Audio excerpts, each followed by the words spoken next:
할렐루야. 그래도 지난주보다 많이 오셨습니다. 지난주에는 진남관 앞에서 행사가 있어서 도로도 통제하고 많이 못 오신 것 같은데요. 오늘도 연휴가 있음에도 오늘 금요일 밤에 나오신 모든 여러분 환영하고 축복합니다. 자, 고민이 많습니다. 언제 무슨 설교를 해야 될까? 고민이 많습니다. 그래서 계획표를 만들었는데요. 수요일에는 지난 수요일부터 제가 지금까지 어떤 사역을 해왔는지 나누기로 했고, 제가 금요일에는 존 웨슬리 목사님의 설교를 같이 나누기로 했습니다. 우리는 금요일마다 존 웨슬리의 목사님의 표준 설교라는 것을 나누려고 합니다. 이 표준 설교가 무엇이냐면요, 우리 존 웨슬리 목사님이 5월 24일에 회심하셨습니다. 그래서 존 웨슬리, 요한 웨슬리 회심성회라는 게 그것을 기념하는 것인데요. 웨슬리 목사님이 목사 안수를 받고 목회자가 되었음에도 하나님 앞에 해결되지 않은 것들이 있었는데, 그날 성령 강림절 다음 날이었습니다. 1728년 30년 전이라고 합니다. 그 해에 회심했는데 그것을 가지고 우리가 기념하여 회심성회를 여는 것입니다. 그리고 영적으로 어두웠던 18세기 영국, 정말 산업혁명은 있었지만 정말 빈부의 격차가 점점 커지고 기존에 가지고 있었던 질서도 많이 깨어지면서 사람들이 정말 어두움을 겪었습니다. 그때 웨슬리 목사님은 복음을 들고 거리에 나섰습니다. 그리고 평신도 설교자와 순회 선교사들이 그와 함께 일어났습니다. 그때는 라디오도 없고요, 지금처럼 방송 설교도 없고요. 그래서 당시에 많은 사람들이 전도를 하러 다녔습니다. 우리도 시내에서 전도를 하고 전도지를 나누지만 그들은 가서 야외에서 설교하고 복음을 선포했습니다. 그런데 그러려면 그 복음을 가진 충분한 교육이 필요했고, 당시도 있었지만 우리가 신학 공부도 해야 되고 그런 것들이 필요한데, 그 은혜 받은 그 평신도 전도자들이 그런 걸 다 교육을 받을 수가 없지 않습니까? 그래서 존 웨슬리 목사님께 가서 저희가 전도를 해야 되는데 이 복음을 들었는데 그냥 할 수가 없습니다. 그래서 목사님 어떻게 전도하면 되겠습니까? 그래서 존 웨슬리 목사님이 본인이 한 설교 중에 44편을 뽑으셨습니다. 그래서 이걸 들고 가서 이걸 가지고 설교하세요, 이렇게 나누었고요. 그래서 정해진 것이 44편의 존 웨슬리의 표준 설교입니다. 그래서 44편이 있는데 오늘은 그중 첫 번째 설교입니다. 44편의 팔복에 대한 것도 있고요, 율법에 관한 것들, 돈에 대한 것들, 여러 가지 내용들이 다루고 있는데, 이것이 첫 번째로 존 웨슬리 목사님이 고르신 이유가 있습니다.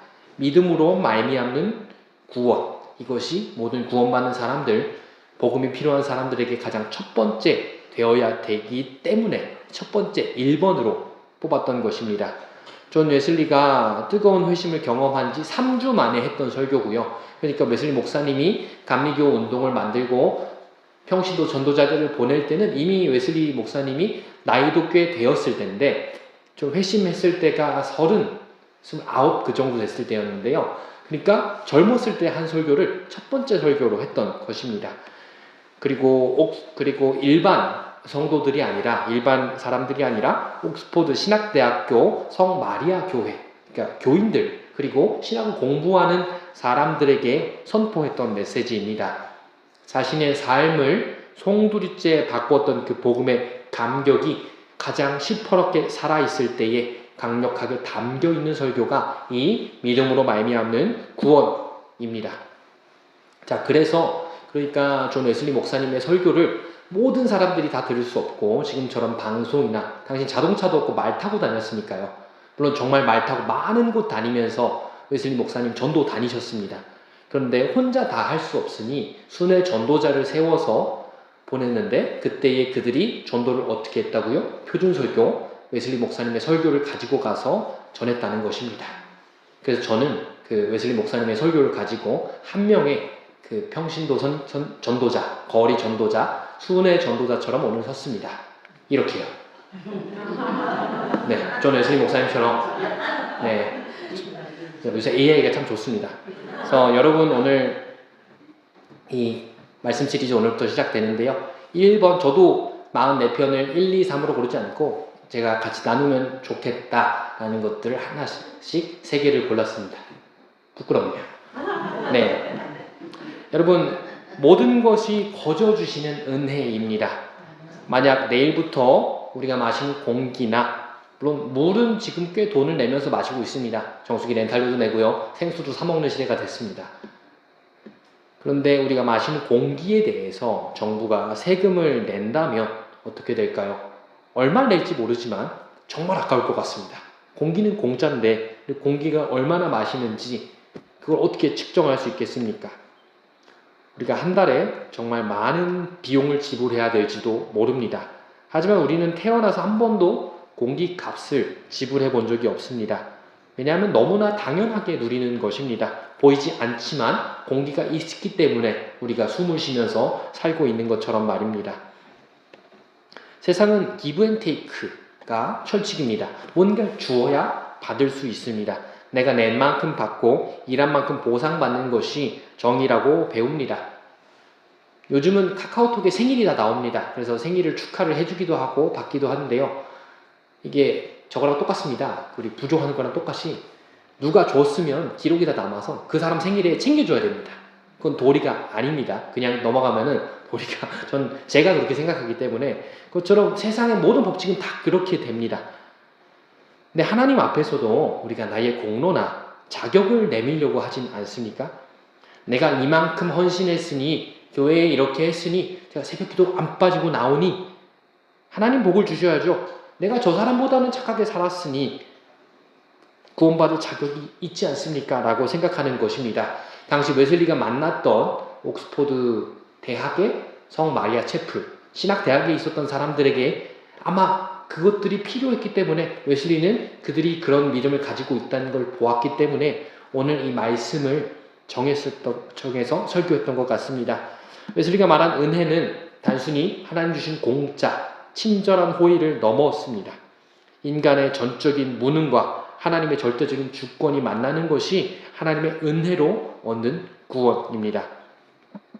웨슬리는 우리가 존재하게 된 시작전부터 은혜였다고 선언했습니다. 우리는 흔히 구원만 은혜라고 생각합니다. 하지만 웨슬리는 창조 자체가 하나님의 자유로운 은혜의 선물임을 강조합니다. 흙먼지에 불과했던 존재에게 하나님의 형상을 새기시고 만물을 그의 발 아래 두신 것은 인간이 요청해서 된 것이 아닙니다. 여러분, 우리가 태어나기 위해 하나님과 계약서를 쓴 적이 없습니다. 하나님께 이렇게 만들어주세요 하고 비용을 지불하고 우리의 생명을 받은 것이 아닙니다. 우리가 이 땅에 존재하게 된 것은 사람으로서 존엄을 가지게 된 것 자체가 이미 하나님께서 선불로 주신 그 은혜인 것입니다. 우리는 그 출발선부터 하나님께 빚진 자들입니다. 웨슬리는 아주 단호하게 그런 인간의 상태를 진단합니다. 부패한 나무에서는 부패한 열매만 맺힌다. 타락 이후에 인간의 마음은 온통 부패했습니다. 스스로는 단 하나의 전도 행할 수 없다는 것이 웨슬리의 진단이었습니다. 심지어 우리가 드리는 선한 행위조차 그 자체로 불완전하여 다른 대속이 필요할 정도라고 했습니다.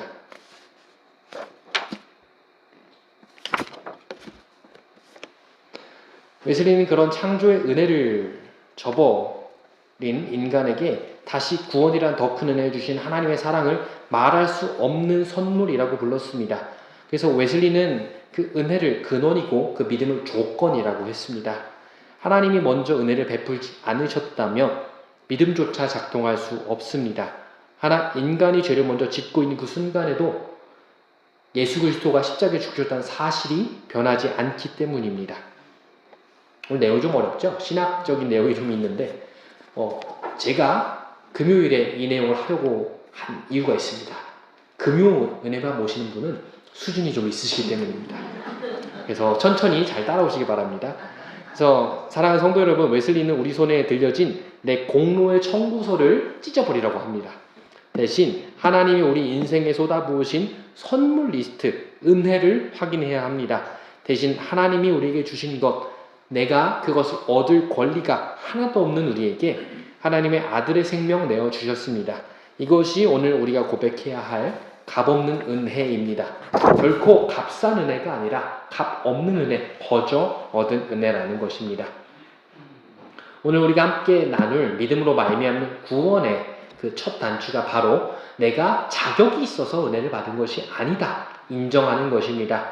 내 것과 내 것의 논리가 지배하는 이 세상에서 나는 아무 자격이 없습니다 라는 고백은 패배 선언처럼 들릴지 모릅니다. 모두가 자기 자격을 요구합니다. 나는 이럴 만한 자격이 있다. 그리고 나는 이럴 만한 권리가 있다. 이렇게 자기 것들 드러냅니다. 하지만 역설적으로 내가 아무 자격이 없음을 인정할 때에 비로소 하나님의 거대하고 무한한 은혜가 보이기 시작합니다. 구원은 우리가 돈 주고 사는 것이 아닙니다. 이미 지불한 값을 거저 받는 것입니다.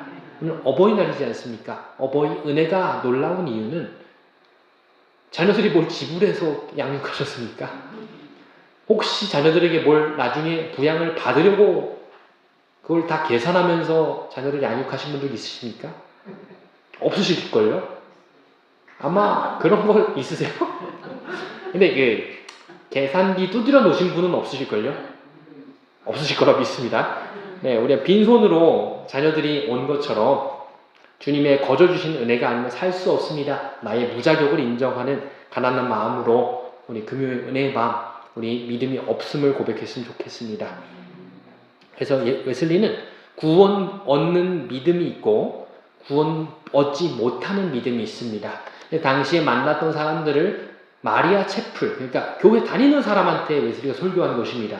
그러니까 자신들이 내가 구원받은 사람이다라고 착각하고 있다고 그들을 고발하고 있던 것입니다. 그래서 구원받지 못하는 세 가지 가짜 믿음에 대해서 할 텐데요. 첫 번째, 이방인의 믿음입니다. 이방인의 믿음. 웨슬리는 이방인의 믿음에 대해서 이야기하면서 하나님의 존재와 도덕적 의무를 인정하는 수준이라고 합니다. 꽤 괜찮지 않습니까? 하나님의 존재, 하나님 계시다, 하나님 살아계시다. 도덕적 의무, 그러니까 우리는 좀 착하게 살아야 한다. 교회도 다녀야 한다. 웨슬리는 고대 그리스인, 로마인, 그리고 심지어 아메리카 원주민조차도 신의 존재를 믿는다고 했습니다. 그리고 그 신은 악을 장려하는 신이 아니라 선을 장려하는 신이다. 그리고 악을 벌하는 분이다 라고 믿는다고 합니다.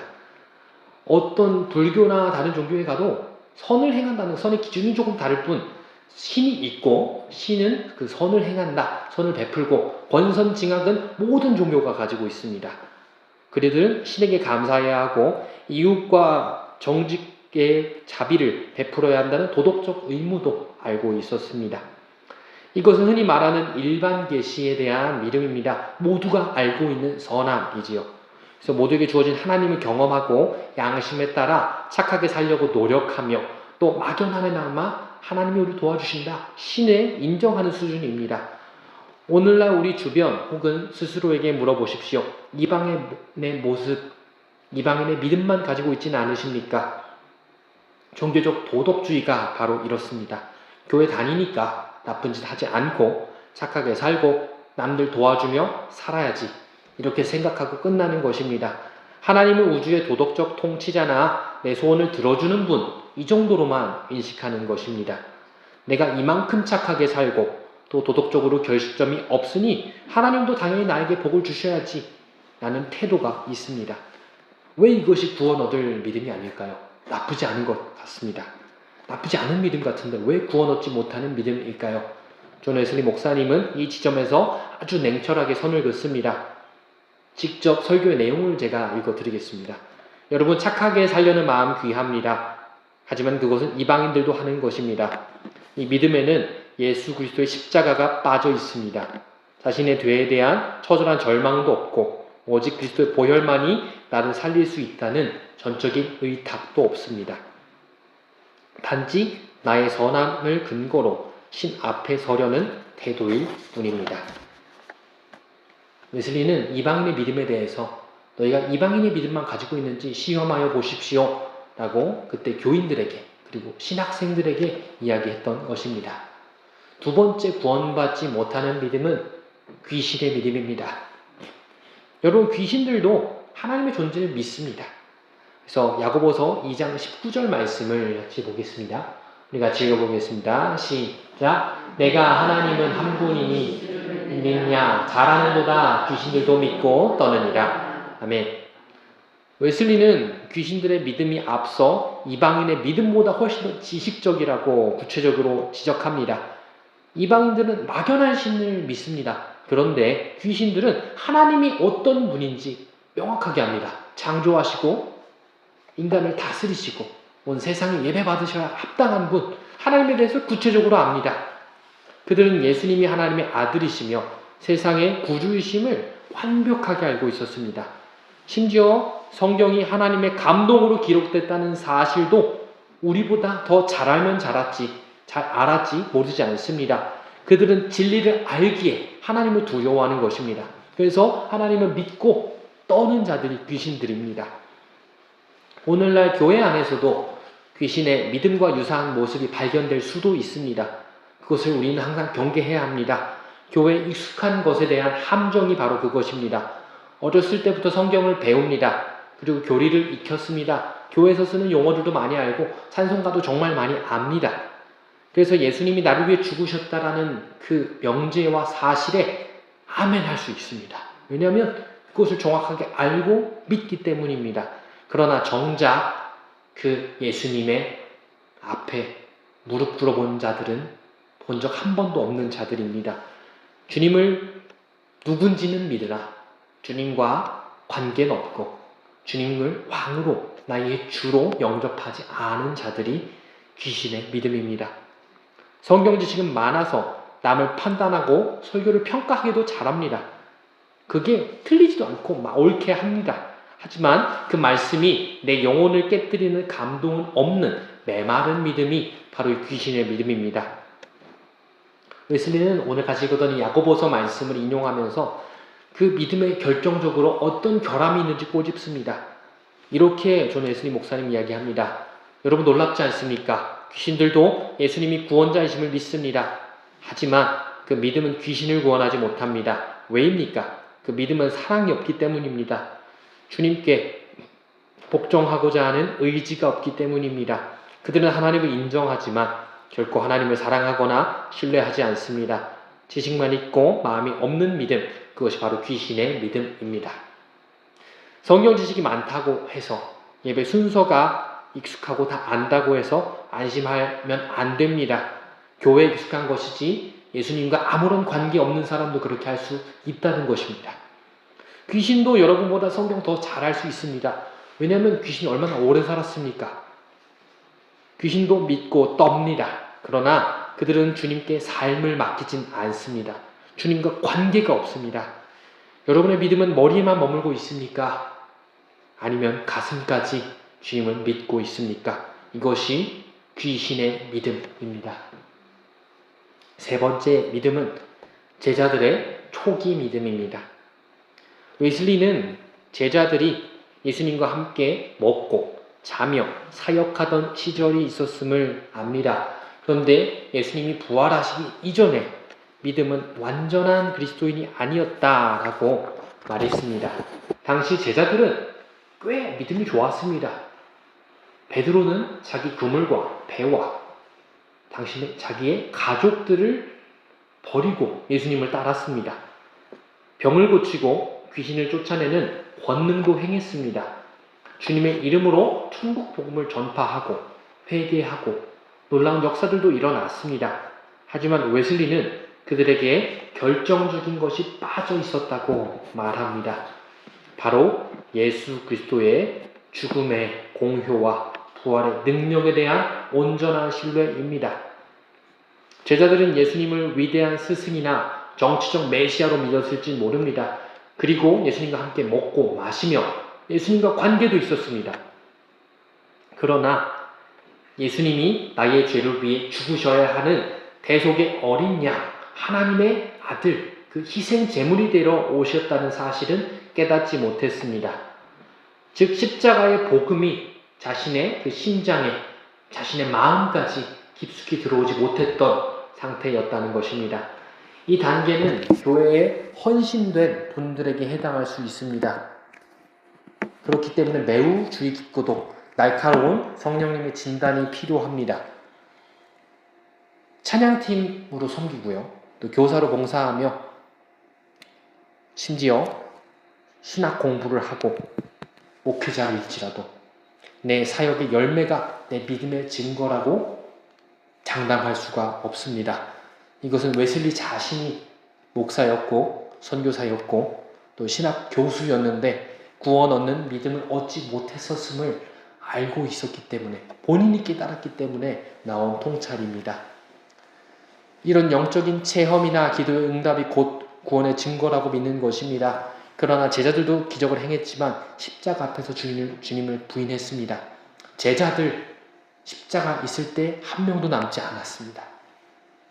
그리고 베드로가 주는 그리스도시요 살아계신 하나님의 아들이신다고 고백했을 때 예수님께서 베드로에게 바요나 시몬아 내게 복이 있도다. 천국 열쇠를 준다. 하늘에서도 풀리면 땅에서도 풀릴 것이고, 그 말씀 아시지요? 마태복음 16장 16절부터 18절에 나오는 말씀입니다.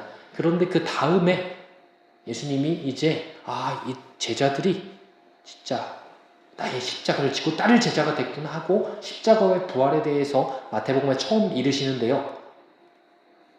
베드로는 주님이 그것에 합당하지 않습니다. 주님은 나의 왕이 되셔서 저 로마 권세를 물리치셔야 되는데 십자가 지시면 안 됩니다.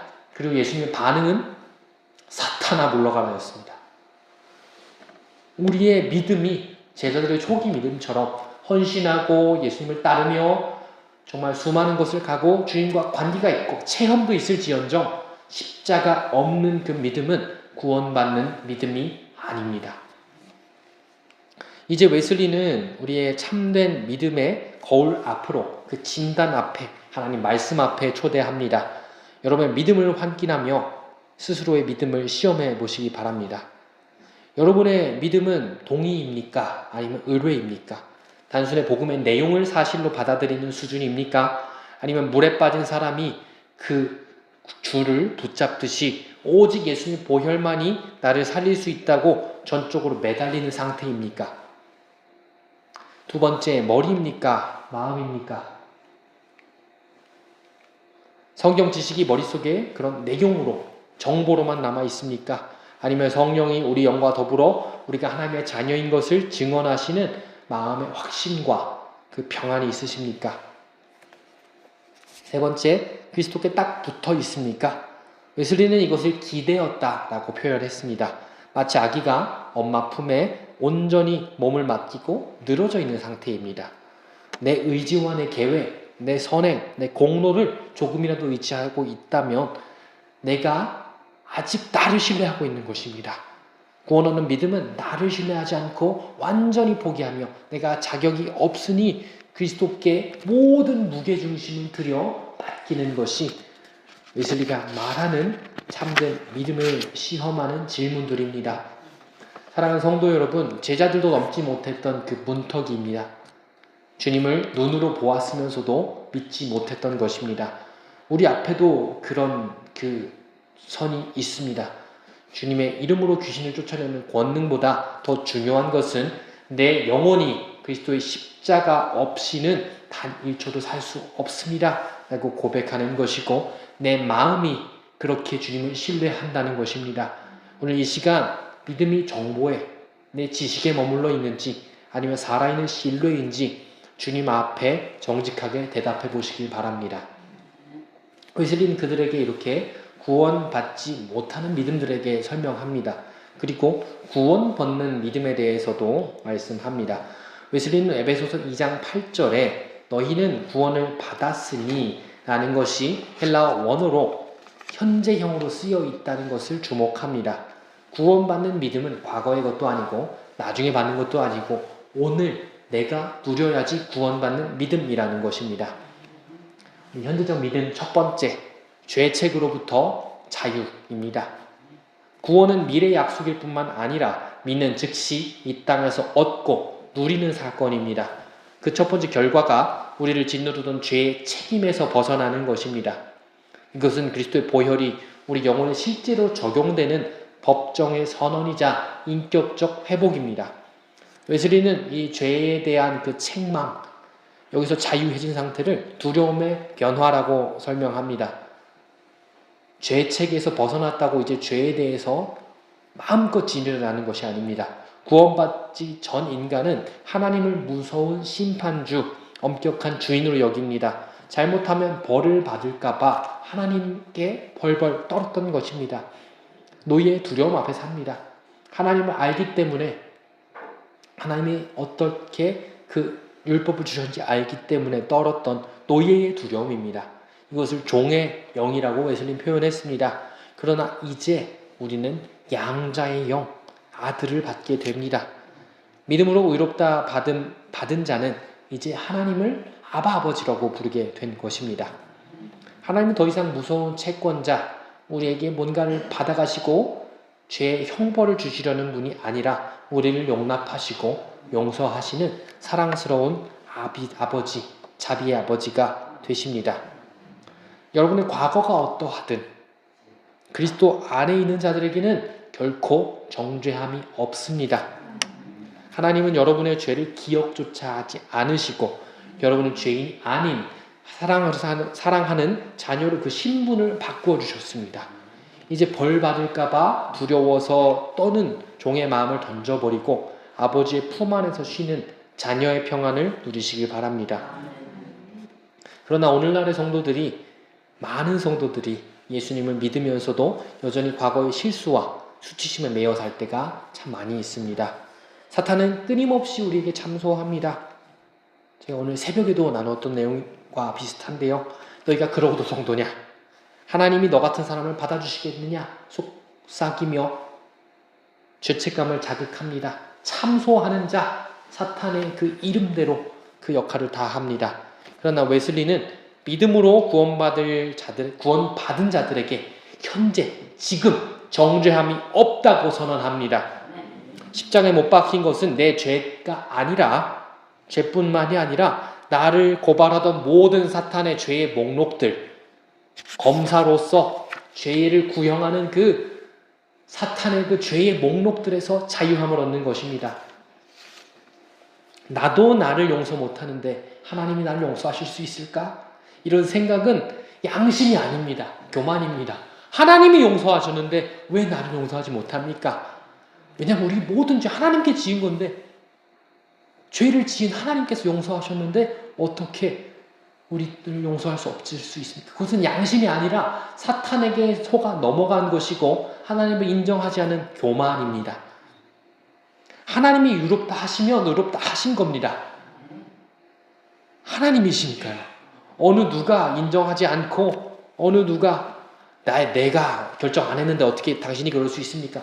사람한테는 그럴 수 있어요. 그런데 하나님이 너는 의롭다, 너의 죄는 더 이상 묻지 않겠다, 그렇게 선언하셨으면 그렇게 된 것입니다. 하나님은 우리가 생각하는 것보다 훨씬 높으십니다. 창조주이십니다. 그리고 우리를 사랑하시기 때문입니다. 그 하나님의 선언을 더 신뢰하는 것이 바로 구원받은 믿음의 능력입니다. 두 번째, 현재적 구원 두 번째, 죄의 권세로부터의 자유입니다. 웨슬리는 요한일서 3장 9절과 요한일서 5장 18절을 인용하며 충격적인 선언을 합니다. 하나님께로부터 난 자는 죄를 범하지 아니하나니, 여기서 말하는 웨슬리의 죄는 죄를 짓지 않는다가 우리가 하나님처럼 완벽해져서 실수나 무지함조차 없다는 것이 아닙니다. 성경의 많은 부분에 우리는 말의 실수가 많으니, 그리고 우리가 때론 넘어질 때가 있다고 말합니다. 그래서 이것은 지배권의 교체를 의미하는 것이지 우리가 평생 죄를 안 짓고 살아야 한다는 것 아닙니다. 또 다른 율법의 무게 때문에 우리를 짓눌러선 안 된다는 것이지요. 지배권의 교체를 말합니다. 전에는 죄가 나의 주인이었다면 내가 원치 않아도 죄를 지었습니다. 죄에 끌려다녔던 것입니다.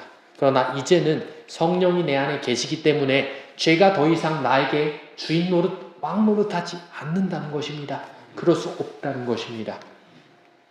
웨슬리는 거듭난 자가 이길 수 있는 죄의 영역을 구체적으로 4가지로 이야기합니다. 첫 번째, 습관적인 죄입니다. 죄가 내 삶의 패턴이 되어 나를 지배하는 상태에서 벗어나게 됩니다. 이것이 현재적 구원을 얻은 사람입니다. 그리고 두 번째, 고의적인 죄. 죄인 줄 알면서도 의도적으로 짓는 죄에 대해서 아니오라고 말할 수 있는 의지의 힘이 생깁니다. 세 번째, 죄악된 욕망. 내 마음속에 꿈틀대고 있는 죄를 짓게 하는 그 악한 성향조차 은혜로 다스려지게 됩니다. 그리고 마지막 네 번째, 연약함 중에 짓는 죄. 무지나 실수로 인한 연약함은 있을 수 있으나 그것이 내 의지와 결합하여 반역으로 이어지지 않도록 성령께서 지키십니다. 굶은 사람이 배가 고파서 먹을 것을 훔치는 것과 같은 것, 정말 어려운 일이죠. 그 육신의 죄를 이기는 것 어렵죠. 근데 그렇게 육신의 연약함 또 무지와 실수에 있어서 죄를 지을 수 있으나 내 의지와 결합하여 내 의지로 내가 저것을 훔쳐야겠다 그렇게 다짐하고 하는 것은 이제 이길 수 있다는 것입니다. 왜냐하면 성령께서 이끌어주기 때문에 죄가 나를 다스리는 것에서 더 이상 그 죄의 권세는 끊어졌기 때문입니다. 많은 그리스도인들이 예수님 믿으면서 교회를 다니면서 인간인데 어쩔 수 없지 다들 그렇게 사는데 라면서 죄에 대해서 영적인 패배주의에 빠져 있습니다. 여러분이 나는 어쩔 수 없이 죄인이라 인간인지라 실수할 수 있어 죄를 지을 수밖에 없어 라는 말은 겸손이 아니라 불신앙일 수 있습니다. 웨슬리는 단언합니다. 만약 여러분이 참된 믿음으로 거듭난다면 여러분 안에 죄를 이길 수 있는 거룩한 씨가 심겨졌다는 것입니다. 이제 죄의 유혹은 옵니다. 죄에 대해 넘어질 수도 있습니다. 그러나 죄에 유혹해요. 죄의 종이 되어 죄를 지으며 죄에 끌려다니는 삶에서는 졸업했다는 것입니다. 왜냐하면 우리의 신분이 하나님의 자녀로 변화됐기 때문입니다. 하나님의 자녀가 됨으로써 우리는 죄를 거부할 능력, 그 힘이 생긴 것입니다. 이전에는 우리가 자유가 있는 줄 알았으나 자유가 없었습니다.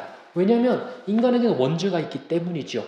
그런데 우리가 예수님을 믿음으로 예수님이 해결하신 죄를 짓고 지을 수밖에 없는 죄의 본성은 제거되었습니다. 그래서 우리는 두려움으로부터 자유를 얻게 됩니다. 형벌에 대한 공포가 사라지고 하나님의 사랑이 우리 마음에 부어집니다. 웨슬리 목사님은 설교 후반부에서 가장 날카로운 반론에 직면합니다. 그렇다면 오직 믿음으로만 구원받는다면 이제 마음대로 살아도 되는 것 아닌가 하는 질문입니다. 이에 대해 웨슬리는 믿음과 행함에 대해서 이 필연적 관계에 대해 복음의 균형을 잡아줍니다. 믿음은 행함을 무시하는가? 라는 것이지요. 웨슬리는 오직 믿음을 강조하는 것이 결코 도덕적 해이나 율법 폐기론, 구약에 있는 율법들, 10계명들이 더 이상 쓸데가 없다. 이것으로 이어지는 것이 안 된다고 단언합니다. 구원파 믿음이 되면 안 된다는 것이지요. 웨슬리는 믿음이 행함의 뿌리가 같다고 단언합니다. 웨슬리는 로마서 3장 31절에 그런즉 우리가 믿음으로 말미암아 율법을 파괴하느냐? 그럴 수 없느니라. 도리어 율법을 굳게 세우니라. 이 로마서 3장 31절을 인용하여 설교에서 언급했습니다. 그러므로 참된 믿음은 율법을 무시하는 것이 아니라 율법을 요구하는 거룩한 삶을 살아내게 하도록 하는 유일한 통로라는 것입니다. 율법이 믿음에 의해서 파괴되는 것이 아니라 믿음으로 율법이 세워진다는 것입니다. 예수님도 모든 율법과 근처의 11조와 3일째 금식하고 이런 것들 바리새인들 정말 많이 비판하셨습니다. 그러나 예수님이 말씀하신 것은 10계명을 둘로 나누셔서 하나님을 사랑하고 이웃을 사랑하는 것을 해라. 그것이 율법이다. 라고 말씀하셨습니다. 율법을 없애는 것이 아니라 우리가 율법을 지킨 이유 하나님을 사랑하고 하나님이 사랑하시는 이웃을 사랑하라. 나는 그것은 우리가 조금 더 지키고 하나님 사랑함으로 더 사랑할 수 있게 되었다는 것입니다.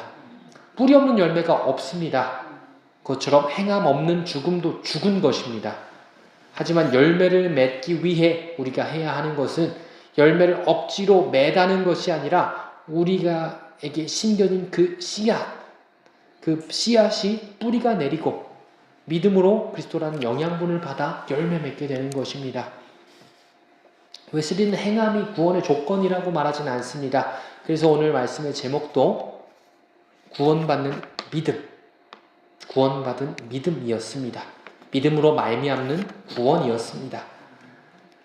그래서 웨슬리는 행함이 구원이 조건이 아니지만 누군가 나는 믿음이 있다라고 하면서 행함이 전혀 없다면 삶에 아무런 변화가 없고 여전히 이기적이며 여전히 거룩함을 사모하지 않는다면 그 갈망이 없다면 그가 가지고 있다는 그 믿음이 구원받은 믿음인지 점검해 보아야 한다고 권고합니다. 웨슬리는 직접적인 표현으로 의심해 보아야 한다고 권고합니다. 정죄하라는 것이 아닙니다. 내 믿음이 진짜 구원받은 믿음인지 의심해보고 확증해보라는 것입니다. 믿음은 율법을 폐기하는 것이 아니라 율법을 주신 하나님의 의도, 사랑, 하나님을 사랑하고 이웃을 사랑하라 하는 것을 깨닫게 합니다. 그래서 내 힘으로 노력해서 다 지킬 수 없었던 그 율법들, 그것들을 기쁘게 지킬 수 있도록 성령님 도와주신다는 것입니다. 믿음은 단순히 용서받는 죄인으로 머물게 하지 않고 그리스도를 닮은 거룩한 성도로 변화시켜 줍니다. 여러분, 믿기만 하면 끝이라는 생각은 성경적인 믿음이 아닙니다. 참된 믿음은 믿음으로 시작되어 여러분에 안에 계신 성령이 일하시도록 하는 것입니다. 주님을 정말로 신뢰하셔야 합니다. 그리고 정말로 사랑하셔야 됩니다. 그렇다면 주님이 기뻐하시는 일 우리가 하고 싶어지게 됩니다. 그것이 당연한 원리입니다. 여러분의 삶에 사랑의 수고가 있으십니까? 거룩한 변화가 있으십니까? 나타나고 있지 않다면 오늘 밤 기도하실 때에 여러분의 믿음이 구원받는 믿음인지 아닌지 주님께 여쭈시길 권해드립니다. 믿음이 삶이라는 증거가 있으십니까? 참된 믿음은 거룩한 삶이라는 꽃을 피우고 또 합당한 열매를 맺게 합니다. 오늘 오신 이 시간 믿음이 관념에 머물지 않고 증명되는 살아있는 믿음 되시기를 구합시다.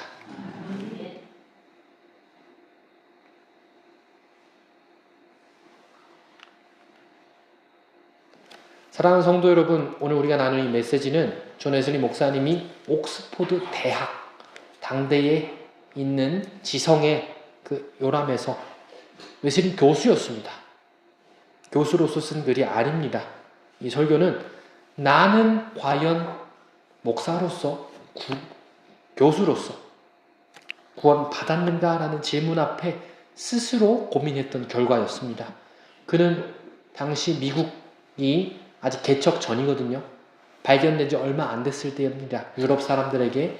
그래서 당시 유럽 사람인 웨슬리, 영국 사람이거든요. 영국 사람이 미국으로 선교를 갔습니다. 아메리카 원주민을 구원받기 위하여. 그리고 거기에 개척자로 간 영국 사람들을 위해 목회하러 간 것이지요. 그러나 거기서 웨슬리 실패했습니다. 자신의 죄 때문에 넘어졌고요. 그리고 불명예스럽게 본국으로 돌아왔습니다. 그리고 몇 주 있다가 회심 체험을 하고 이 설교를 한 것입니다. 나는 누가 구원해주나 탄식했던 인간이 하나님으로부터 얻은 고백이요 정답이었습니다. 하나님의 말씀으로 받은 것이었습니다. 웨슬리는 자신이 가진 학벌, 도덕성, 종교적 열심이 구원의 앞에서 얼마나 무력한지를 뼈저리게 경험했습니다. 그것들이 있었기 때문에 우리가 지금 감리교회를 다닐 수도 있고, 웨슬리가 그렇게 공부했고 필사적이었기 때문에 그를 따르는 것이지만 그것이 구원받을 때에 얼마나 쓸모없는지 깨닫게 되었습니다. 구원은 내가 쟁취하는 것이 아니라 내가 뭔가를 해서 쌓아서 조건을 만들어서 자격을 갖춘 다음에 그 다음에만 얻는 것이 아니라는 것입니다. 그저 믿음으로 말미암은 구원, 어린아이처럼 주님의 품 안에 전적으로 기대는 것, 전적으로 안기어 신뢰하는 것이 구원받는 믿음이라는 것입니다.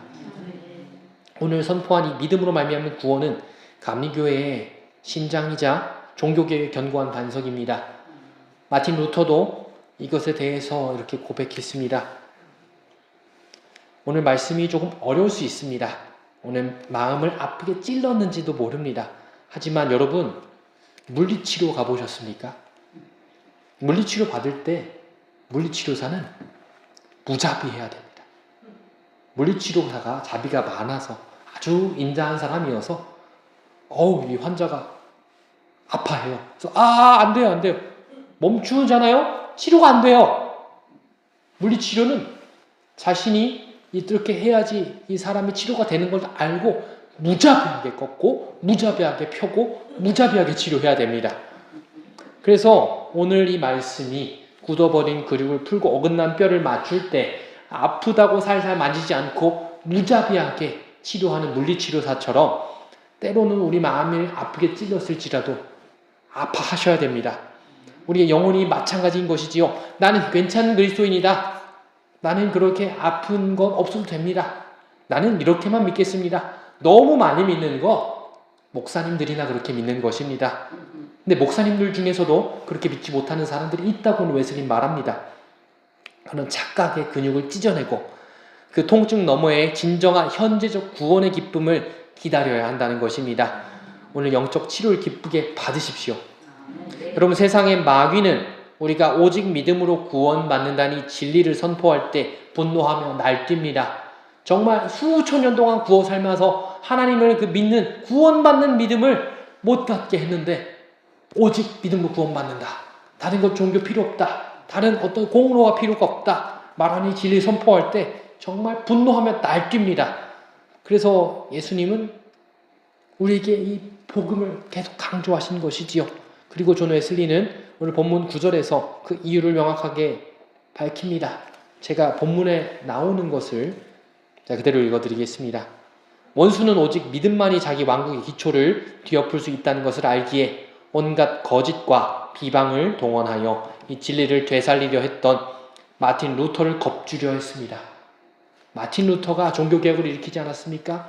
마틴 루터 정말 공부도 많이 한 사람이었고 신학 교수였고요. 그리고 사제였고요. 얼마나 하나님 앞에 정결하고 싶었는지 성당의 계단을 무릎으로 오르면서 고행을 했던 사람입니다. 왜냐하면 하나님께 가까이 가고 싶은데 내가 죄인인 걸 깨달았거든요. 그런데 아무리 노력해도 안 되었습니다. 그러다 성경을 펼쳤습니다. 오직 의인은 믿음으로 말미암아 살리라. 그 말씀 구절 하나 가지고 마틴 루터가 종교개혁을 일으키게 된 것입니다. 그래서 이 믿음, 구원받는 믿음을 선포하는 것을 사탄을 싫어했고 마틴 루터를 참소했습니다. 네가 그럴 수 있느냐? 왜냐하면 사탄이 잘합니다. 성경도 잘 알고 우리가 얼마나 많은 죄를 지었는지 압니다. 그래서 우리를 겁주고 완벽하게 하려는 것입니다. 마귀는 우리에게 이렇게 말합니다. 도덕적으로 완벽해져라. 그것을 무서워하지 않습니다. 그러나 우리가 내 힘을 포기하고 오직 예수님의 보혈만 믿고 의지하려 할 때 자신의 왕국이 뿌리째 흔들리는 공포를 느낍니다. 왜냐하면 다 지옥 자식들이었는데 이 믿음 하나면 지옥 자식들이 다 하나님의 자녀가 되고 자신의 반대편에 서기 때문입니다. 그래서 웨슬리는 이 설교 제일 마지막 부분에 이렇게 했습니다. 이 부분은 같이 읽었으면 좋겠습니다. 시작. 강하고 교만하며 무장한 거인이 손에 갈대 하나를 들고 자기에게 다가오는 어린아이에게 제압당하고 무시당할 때 얼마나 분노하겠습니까? 특히 그 어린아이가 반드시 자신을 쓰러뜨리려고 발로 짓밟을 것을 알고 있다면 말입니다. 아멘. 사탄에게 우리는 어린아이와 같습니다. 어린아이가 아무리 많은들 지푸라기나 어떤 무기를 갖고 있는들 어른에게, 심지어 무기를 들고 있는 어른에게 어린아이는 결코 상대가 되지 않습니다. 두려움의 대상이 되지 않습니다. 그런데 그런 어린아이가 제압할 힘을 가지고 있다. 그리고 심지어 자기가 제압당할 때 얼마나 분노하겠습니까? 저 어린아이 같은 믿음, 저 성도가, 저 전도사가 예수님만 없으면 내 종이었는데, 내 거였는데 믿음을 가지더니 하나님 앞에 나오게 됐다. 그리고 저 작았던 이가 사탄의 머리를 밟을 수 있게 된 것입니다. 성도 여러분, 여러분의 손에 든 믿음이 보잘것없는 갈대 같습니까? 세상이라는 무장한 거인, 사탄이 가지고 있는 그 참소에 내가 너무 작아 보이십니까? 기억하십시오. 오늘 주님은 우리에게 말씀하십니다. 내 능력이 약한 데서 온전하여 짐이라. 이 말씀을 오늘 영혼에 새기시기 바랍니다. 오늘 우리에게 이렇게 축복하며 설교를 마치고 싶습니다. 저 자신에게 축복하고 여러분을 축복합니다. 그러므로 나아가십시오. 주님의 자녀들이여. 여러분은 비록 갓난아기처럼 무력하고 약할지라도 저 강한 사탄은 여러분 앞에 서지 못할 것입니다. 여러분은 그를 이기고 굴복시키고 거꾸로 들여 발로 짓밟을 것입니다. 여러분은 구원의 대장 대신 예수 그리스도 아래서 정복하고 또 정복하며 전진할 것입니다. 이것이 오늘 우리에게 주어진 약속입니다. 사망이 승리 속에 삼켜질 때까지 우리는 멈추지 않을 것입니다. 이 구원받은 믿음 들고 모든 죄의 권세를 가진 참소하는 사탄의 머리를 짓밟는 승리하는 성도님들 되시기를 주님의 이름으로 축복합니다. 기도하시겠습니다. 하나님 감사합니다. 오늘 구원받는 믿음에 대한 말씀을 나누었습니다. 하나님, 전하는 이가 미약하여 믿음이 부족하여 우리가 하나님 앞에 서지 못할 수도 있습니다. 그러나 우리 대장 되신 예수 그리스도를 봅니다. 이방인의 믿음에 머무르지 않길 원합니다. 귀신의 믿음에 머무르지 않길 원합니다. 초기 제자들의 믿음에 머무르지 않길 원합니다. 구원받는 성도의 현재의 믿음을 갖길 원합니다. 우리가 구원받은 믿음으로 죄의 권세를 이기고 예수님께 온전히 기대게 하여 주시옵소서. 감사합니다. 우리 구원하신 예수님의 이름으로 기도합니다. 아멘.